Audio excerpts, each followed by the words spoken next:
Bom dia, boa tarde, boa noite, pessoal. Hoje contaremos uma história que vai deixá-los boquiabertos e às gargalhadas. A história chama-se A Buzina Mágica e é a continuação do absurdo conto de fadas em que Marcos Vinícius, aquele cara que surgiu de uma cachoeira em outra dimensão. Ele estava totalmente convencido de que tudo não passará de um delírio. Ele pensou que havia caído em um sonho tão louco que até o chapeleiro maluco pediria um tempo. Então, vamos à história. Nessa dimensão, existia uma escola de bastante peculiar chamada Futuro Brilhante. Localizada no topo de uma montanha, a escola era acessível apenas por teleférico, o que já era uma aventura e tanto para os alunos todos os dias. Os alunos e professores usavam pijamas de unicórnio, o que tornava o ambiente escolar muito mais descontraído e divertido. As matérias eram tão únicas quanto o uniforme. Além das tradicionais, havia cursos como a arte de falar com plantas, introdução à levitação e estudos avançados em viagens no tempo. As refeições eram uma atração à parte. Drones entregavam o almoço diretamente nas mesas dos alunos, fazendo do horário da refeição um verdadeiro espetáculo aéreo. Uma vez por mês, a escola tinha o dia do contrário, onde tudo era feito ao contrário. As aulas começavam à noite e terminavam de manhã. O almoço era servido no café da manhã e o café da manhã no almoço. Os alunos assistiam às aulas de cabeça para baixo, o que era um desafio, e tanto para a gravidade. E no meio de toda essa loucura divertida, trabalhava Marcos Vinícius, o terapeuta de mochilas.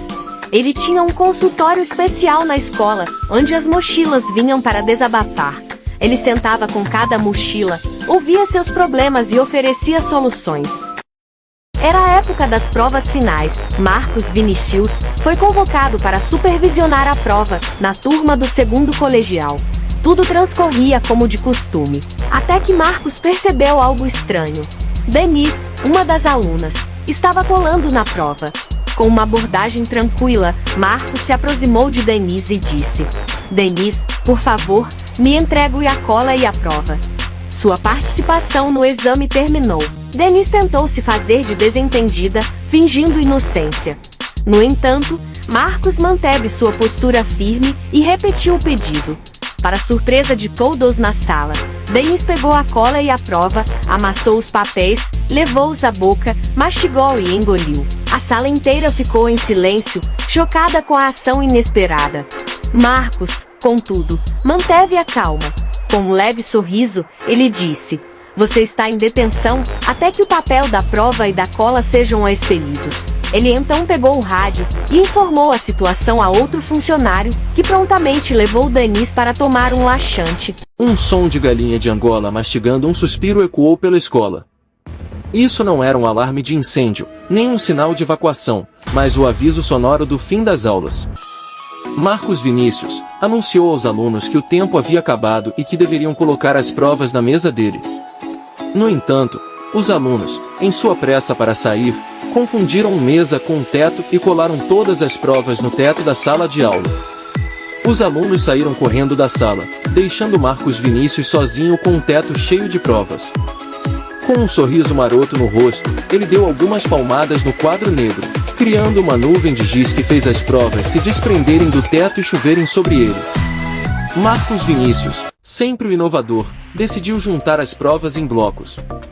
Um desses blocos ele equilibrou na cabeça, outros nos cotovelos e o restante nos joelhos. Parecia um malabarista de circo, equilibrando pratos. Ele precisava entregar as provas na sala dos professores, então decidiu ir pulando em um pé só, como um saci pererê moderno. No corredor, uma música de rock começou a tocar no sistema de som da escola. Para chegar à sala dos professores, ele precisava descer uma longa escada em espiral. Mas, para ser mais rápido, ele decidiu escorregar pelo corrimão, chegando lá embaixo sem deixar cair uma única prova. Ao abrir a porta da sala dos professores, ele se surpreendeu. Lá dentro, parecia que estava acontecendo um show do Rock in Rio. Havia professores cantando e dançando em cima das mesas, vestidos com trajes escuros de rockstars, outros fazendo um som instrumental da música batendo palmas. Todos estavam com trajes extravagantes de artistas, e Marcos percebeu que a música que ele ouviu no corredor vinha dali. Marcos Vinicius acenou para o professor de geografia que se aproximava. Ele entregou as provas ao professor, que as recebeu com um olhar tão sério que poderia congelar a lava. O professor informou a Marcos que o diretor queria vê-lo. Marcos, que possuía a coragem de um leão e a sagacidade de um filósofo, seguiu para a sala do diretor. Para chegar lá, ele precisava usar o tubo transloco, um dispositivo revolucionário de transporte que mais parecia um aspirador de pó gigante. Marcos entrou na cabine de partida do tubo transloco, acomodou-se confortavelmente, selecionou seu destino no painel de controle digital. Em um piscar de olhos, ele foi sugado pelo tubo e lançado na sala do diretor como uma bola de ping-pong. A sala do diretor parecia ter saído diretamente de um filme de ficção científica. O diretor, conhecido como Torres, era um homem de cerca de 50 anos, com um topete tão grande que poderia ser confundido com uma antena parabólica.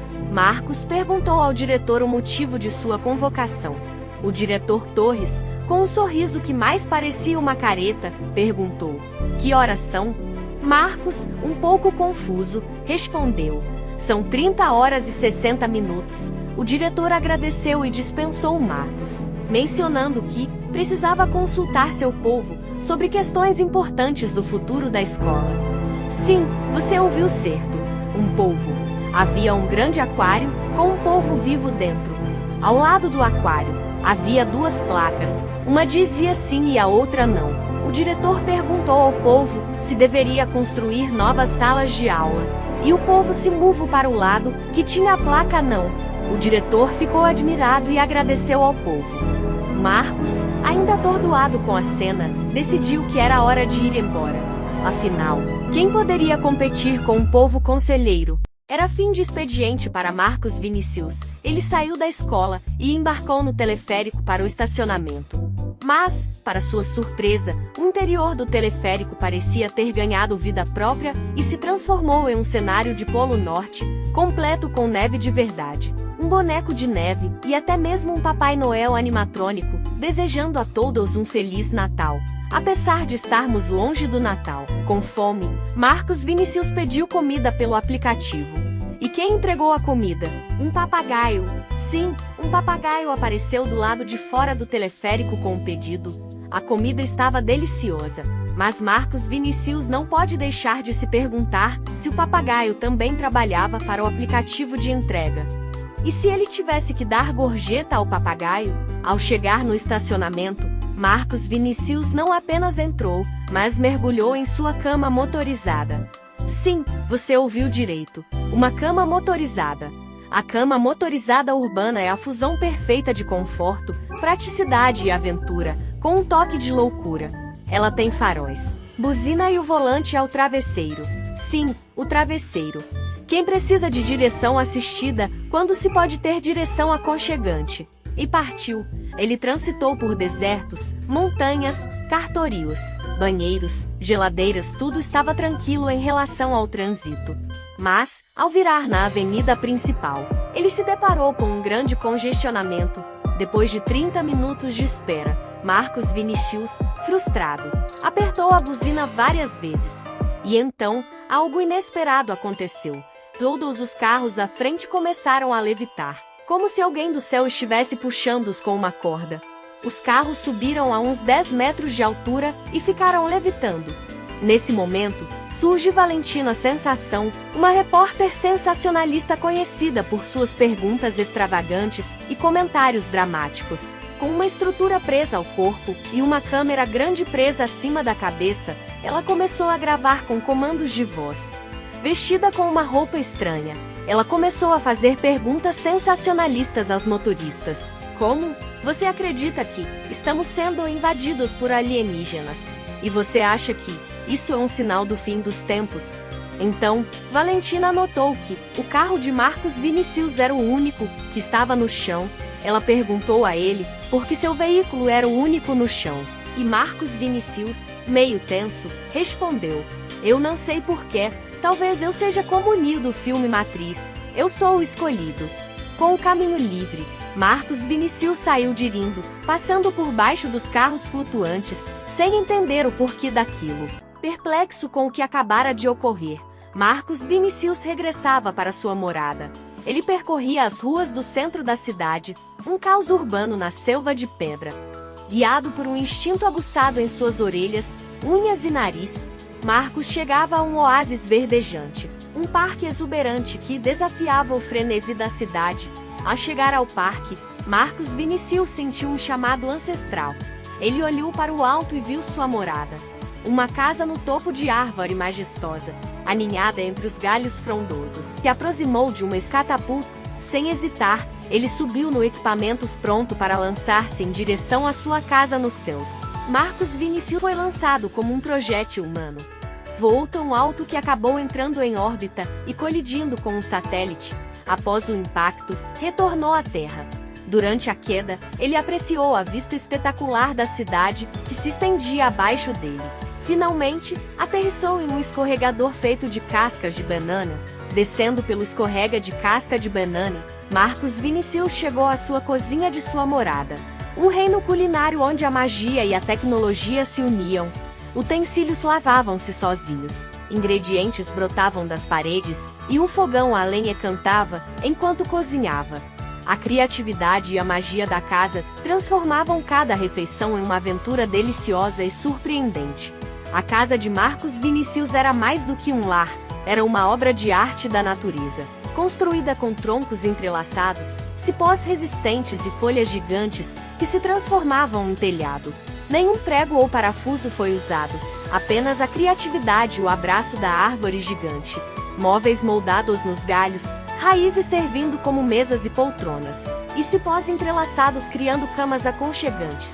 Tudo em perfeita harmonia com a natureza. Após um dia cheio de aventuras, Marcos Vinícius se acomodou de cabeça para baixo em um cabide de terno. Embalado pelo canto suave do fogão a lenha, as borboletas multicoloridas faziam massagem em seu rosto, criando um espetáculo de luzes e cores. Ele adormeceu, porque nos sonhos criamos um lugar inteiramente nosso. A casa era um refúgio da agitação urbana, um lugar onde ele podia relaxar e se conectar com a natureza em sua forma mais pura. No dia seguinte, ao dia de ontem, e antes do dia de amanhã, Marcos Vinícius acordou com um assopro peculiar em sua orelha. Abrindo os olhos, ele se deparou com seu despertador antigo, agora equipado com inteligência artificial, lhe dando os bons dias de um jeito inusitado. Todo dia tem a hora da sessão coruja. Estamos, meu bem, por um triz, Cláudia nascer feliz. O HM, Cláudia nascer feliz. Ainda meio sonolento, Marcos se desprendeu da sua cabide e se preparou para mais um dia normal, ou nem tanto. Tomou seu banho, brigou com seu próprio reflexo no espelho, achando que era um imitador, e, com um movimento ninja de troca de roupa, estava pronto para o café da manhã.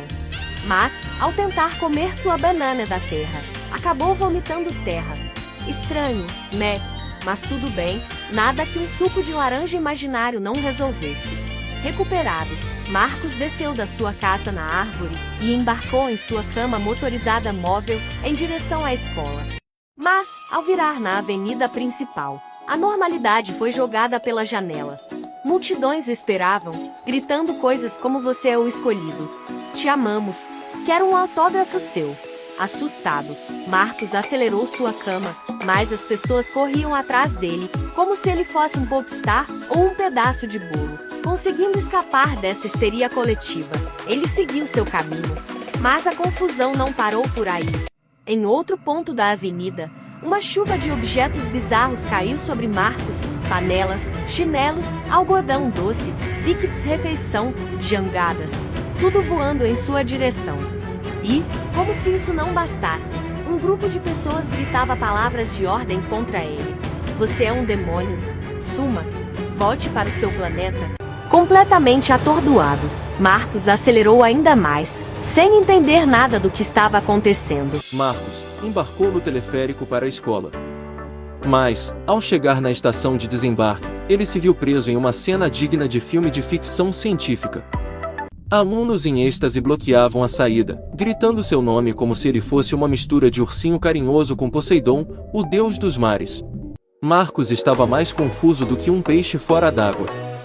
Ele não fazia ideia do que estava acontecendo. De repente, a voz do diretor da escola ecoou pelo sistema de som do teleférico.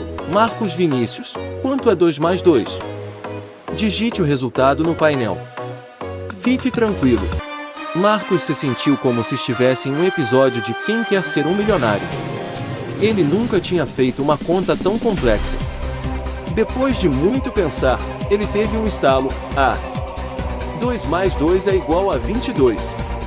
E digitou o resultado no painel do teleférico. O que aconteceu a seguir foi algo que nem o mais criativo dos roteiristas poderia imaginar. O teleférico começou a se contorcer como um cachorro que caiu do caminhão da mudança a caminho da praia. Engrenagens giravam, luzes piscavam e, de repente, o teleférico decolou, deixando a estação e os alunos extasiados para trás. O teleférico voou sobre a escola, passou por uma janela aberta e pousou suavemente na sala do diretor. As portas se abriram e Marcos deu de cara com o diretor, que, com um sorriso no rosto, disse: "Bom dia, Marcos Vinícius. Desculpe pelo inconveniente. Sei que você tem várias perguntas. Sente-se que vou te explicar tudo." E agora? O que será que o diretor vai explicar para Marcos? Não perca o próximo episódio, com a continuação desta história surpreendente e absurda, para ser engolida com as orelhas. Não perca!